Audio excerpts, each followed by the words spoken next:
বিশেষ করে পাঁচতলা বাজার হইতে বাগগাবি এই রোডের যে ব্রিজটা ঢালাই উদ্বোধন করলেন আমাদের উপজেলা নির্বাহী অফিসার, উনি উপস্থিত ছিলেন। আর প্রধান অতিথি হিসাবে উপস্থিত ছিলেন ঝিকরগাছা চৌগাছার মধ্যমণি বিশিষ্ট হৃদরোগ বিশেষজ্ঞ ডাক্তার মোসলেউদ্দিন ফরিদ এমপি মহোদয়।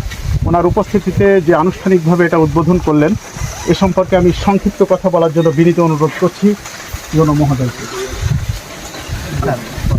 আজকে আমাদের এই ব্রিজের যে প্রকল্পটি উদ্বোধন হয়েছে, আমি আশা করব যে ঝিকরগাছা উপজেলায় কোনো রাস্তা থাকবে না যেখানে ব্রিজের প্রয়োজন অথচ ব্রিজ নেই। আমরা কাঠের ব্রিজ বা সেতু সাঁকো এগুলো দিয়ে আমরা পার হচ্ছি। আমরা সবকটি আমরা যেন এরকম সুন্দরভাবে আমাদের যোগাযোগ ব্যবস্থাটা উন্নত করতে যেন কাজ করতে পারি, এই জন্য আমি সকলের সহযোগিতা কামনা করছি। এবং আমাদের মাননীয় এমপি মহোদয় আছেন, তার সার্বিক সহযোগিতায় এবং আমাদের সরকার যেরকম নির্দেশনা আমাদের আছে যে সার্বিকভাবে আমরা যেন যোগাযোগ ব্যবস্থা উন্নয়নে কাজ করি, সেই অনুযায়ী আমরা উপজেলা প্রশাসনের পক্ষ থেকে আমরা মনিটরিংয়ের কাজে থাকবো ইনশাআল্লাহ।